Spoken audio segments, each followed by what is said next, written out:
Hey guys, I'm Vidya, aka the Social Sleeper, now here on YouTube. If you've clicked on this video, it's probably because A, you've had the vertical sleeve gastrectomy, you're going to have the vertical sleeve gastrectomy, or you're interested in having the vertical sleeve gastrectomy. Today, I am 1 week, 3 days post-op, and I am so happy. It's taken a lot of work and it's been a roller coaster of emotions for me to get to this point where I'm finally like, hey, I'm looking in the mirror, you're doing good, you're slimming down. I've been through a lot of spells of dehydration. I went through a lot of nausea, but we'll talk about that in a little bit. Let's go for my stats. I am 23 years old. I am 5'6", and when I started my weight loss journey, which was 3 weeks pre-op, I was 367 pounds. Today, I am 333 pounds, which is 34 pounds down since my pre-op diet. However, since the surgery day, which was August 5th, 2015, I have lost 16 pounds. On the day of my surgery, I weighed 349 pounds.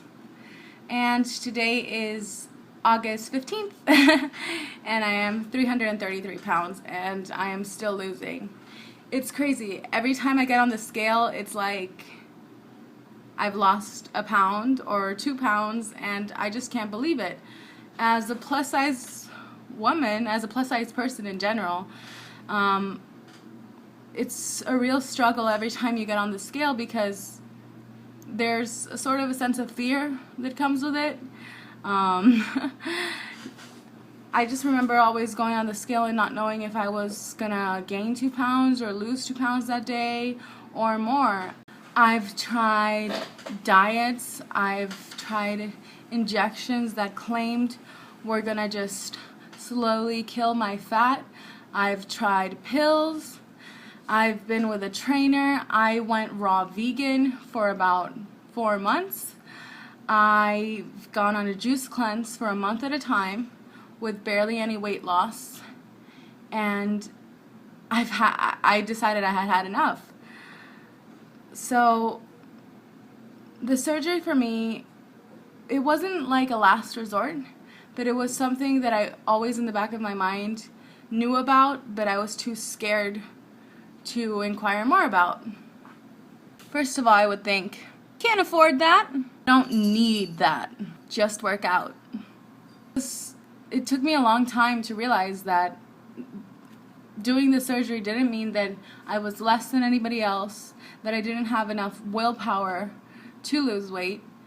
It was because I needed I needed to get this tool to help me lose all this excess weight. Once you're over 300, it's not that easy to lose weight, and despite what people may say, I've heard even people say, like, you know, the bigger you are, the easier it should be to lose weight because you're gonna do a lot more effort when you do exercise. That, in essence, should be true, but it's not.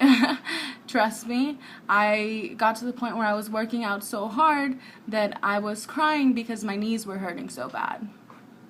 It's really just a long, thought-out decision for me to go ahead and get my surgery. But once you decide something, it's not like the money magically appears. It did take me a long time to save, along with my boyfriend who helped pay for my surgery. I'm so grateful to have him in my life. And it took me a lot of courage also because I was really scared. So anyways, let's talk about week 1 post-op.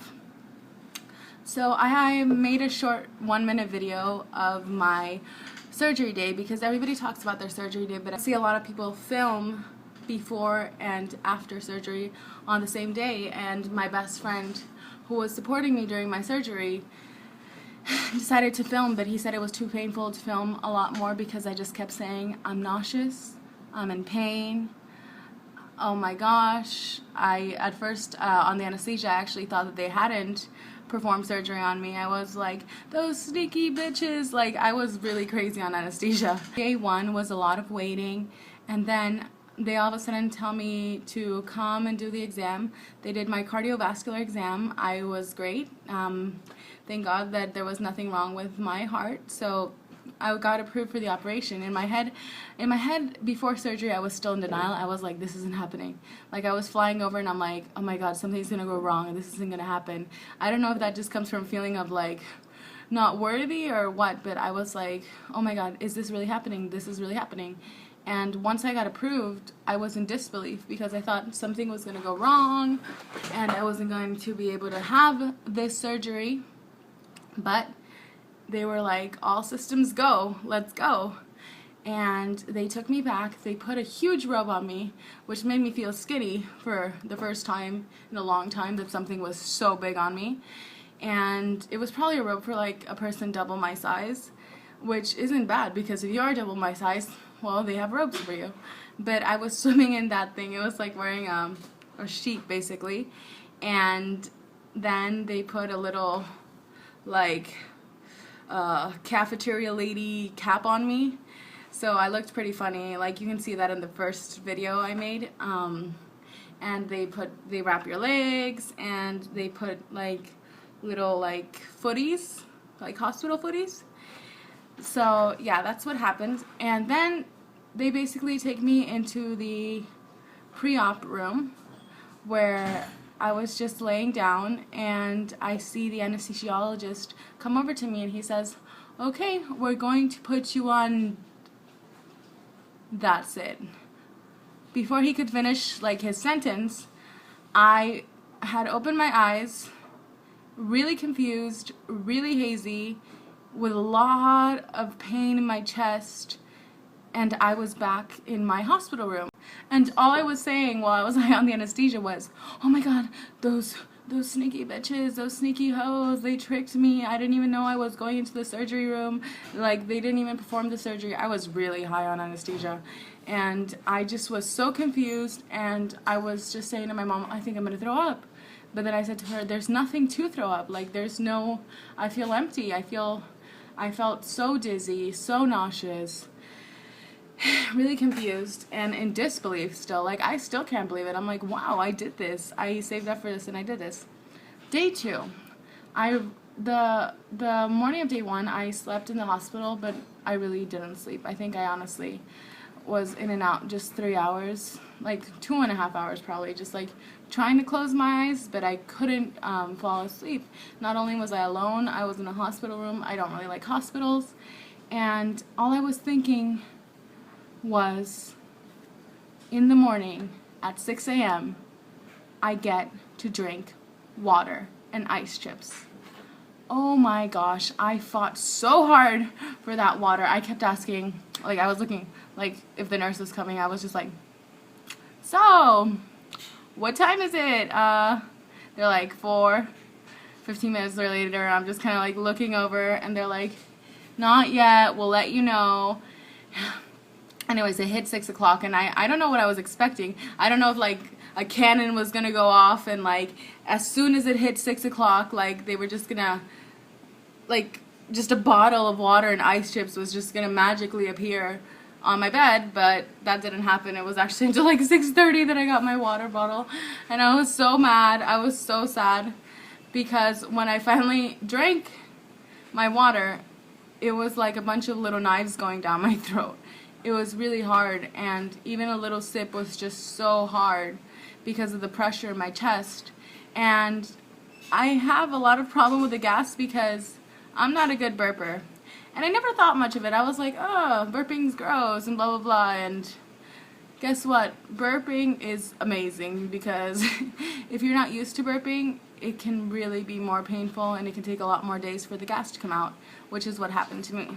So later that day, they told me that I could actually go home with my family and that I would have to come back at 7 in the morning tomorrow to have an IV for hydration and minerals and vitamins, and that they were going to perform a leak test. I didn't really think much of the leak test. I've heard that they give you one liquid that tastes bad, but I had no idea how nasty it was going to be. So basically I wake up in the morning, I'm all groggy, I'm not having it. I barely was able to drink my little tiny water bottle that I had all day yesterday. I was just not, I really was having a hard time getting even a third of the required liquids in my body. So when I go in the morning, once they give me the IV, which sucks because I have, apparently the only skinny part about me is my veins. I have like baby veins, so they have to use like a child's needle on me for an adult size IV, which takes about 3.5 hours. The nurse just was having a hard time finding my vein. I've been poked a lot this past week, let me tell you. I think my hands and my arms might hurt a little more than my actual stomach. So anyways, they put out the IV on me, and in about 15 minutes, I actually started feeling like a human being again. I was like, oh. And after that, they give me this very, very, very, very, very, very, very purple bottle of, like a small purple bottle of water. So I look at it, don't think much of it, and I try to take a little sip. They tell me you have 45 minutes to drink this whole thing. I was like, not even the whole day yesterday could I drink like 1.5 of these, and you're gonna force me to drink this in 45 minutes. It was very painful, and it tasted like ink, like if they had taken a purple pen, dumped it in water, and made me swallow it. I was gagging, I was nauseous, I was vomiting, because when you want to vomit, I know this is gross, but when you want to vomit and you've just had surgery, guess what? You don't really have a stomach, you don't have much to vomit, so it's going to be like this thick spit. It was really gross. So anyways, we go there, and we have to go to another place where they're going to take our x-rays to make sure that the liquid is going through, we have no punctures in our stomach, and everything's alright. On the way there, I was so dizzy, I couldn't keep my eyes open. I was like this, like if I had been drinking and had a hangover. I was feeling really bad, and I was really jealous. Not only was I the only one, like the youngest one there, but I was the only one in that van that wasn't laughing. Everybody was like, oh, we're so happy, like, oh my gosh, we had our surgery.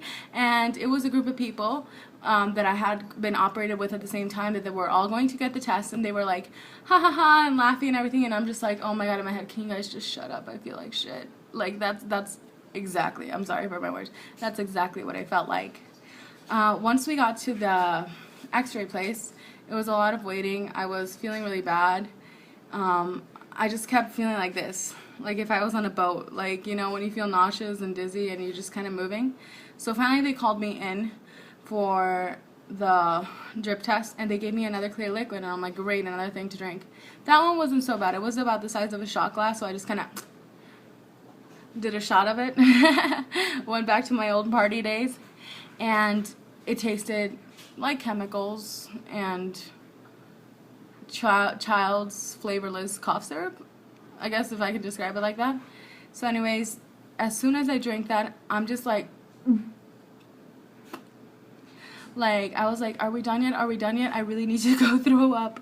So they did my drip test, and as soon as they told me go, I literally ran to the bathroom and threw up. Basically, it was just a lot of spit, a lot of gagging. It wasn't good, and nobody told me, nobody out there in their YouTube videos told me that I was going to experience this. I know some people don't experience this, but I'm just telling you because this is what I experienced. It was not pleasant at all. So that's what happened on my drip test. The next day, I felt still pretty bad, and I was having a lot of trouble taking the liquids that I was supposed to, but I was able to get a little bit more down. I had a little tiny bowl of chicken broth that my mom made for me. We didn't buy it just because homemade is so much better. So she made this wonderful chicken broth, and I was able to eat the whole quarter cup. It was a quarter cup of liquid, basically. it tasted like filet mignon. It tasted so good. It was like the best thing I had ever tasted in my life, and and I just started feeling a lot better after that. I got several more IVs in the days to come, and because I was having a lot of troubles with dehydration and swallowing. Basically, the pressure in my chest was so bad. I would take the Gas X strips, but they weren't like a miracle. They just took like a little tiny nub of the edge off. What really helped me was walking. I would walk every half hour, like about 5 times around my patio, and that's what really helped me, because apparently you can release gas through your pores and walking, and that's what I did. By the end of the week, the gas had moved up, and I didn't know the gas moved up, and I felt like there was a demon, grimy monkey just like on my shoulders, like pushing my shoulders down, because my shoulders hurt so bad I couldn't lift my arms up. It was just really hard. It was a really hard experience, because I'm just like this and I'm like, So finally I'm able to like bend down a little more and do things slowly, but just like the pain had moved up to my shoulders and it was really intense. So I just walked a lot and just made sure to stay hydrated. And I still have to this day like a little bit of pressure in my shoulders, but it's a lot less now. So the past 3 days have actually been the first days where I've started to feel like a human being again. It was only until this morning that I actually put makeup on. I'm a very girly girl. I like to dress up, do makeup, and everything, but I just didn't want to brush my hair, just wanted to shower, just kind of wanted to curl up in a little ball. And because I was feeling so bad, I didn't really appreciate what an amazing thing I had done for myself. You know, you are going through a lot of shit. You're going to go through a lot of shit. I know there's a lot more different obstacles that are to come, because I'm still not on solid food. I'm on thicker liquids now. I can eat a little bit of cream soup, but I strain the cream soup. Like if you get cream of mushroom or cream of chicken, strain it. The strainer has become my best friend. Also my Vitamix, I boiled some vegetables and made a little bit of chicken, cream of vegetables for myself, and it has really been my best friend, just my strainer and my Vitamix. And I'm able to eat a lot more now, but a lot more for me is like 3 little quarter-cup meals of broth or cream a day. I also have gelatin and some sugar-free pudding. Some people can have yogurt and cottage cheese. I tried it. It was really bad. It made me feel like I was dying. So I am laying off the dairy for right now. And yes, that's pretty much where I'm at right now. I'm a lot happier. I'm definitely happy looking down at the scale. I really can tell a difference when I stand up. I feel a lot less bloated. And also today I got my stitches out, so that's another happy thing that happened today. I got my stitches out. It didn't hurt. It was just like a little pinch, but it didn't really hurt. And yeah, so I'm really happy that I was able to make this video for you guys. This is my first, well, it's my second video. The first one was my 1-minute video of just a glimpse of the day of my surgery, which wasn't easy. So this is my first official YouTube video, and I hope that you liked it, and I hope to reach out to a lot of the weight loss surgery community, because I see that there's a lot of people who have had weight loss surgeries on YouTube, and it's really great that we have this community to just talk to each other and learn about everybody else's experiences. I know before surgery I was looking at all of your videos and absolutely loving them because of the honesty. So thank you so much, you guys, and if you like this video, give it a thumbs up, subscribe, and leave me a comment. Bye.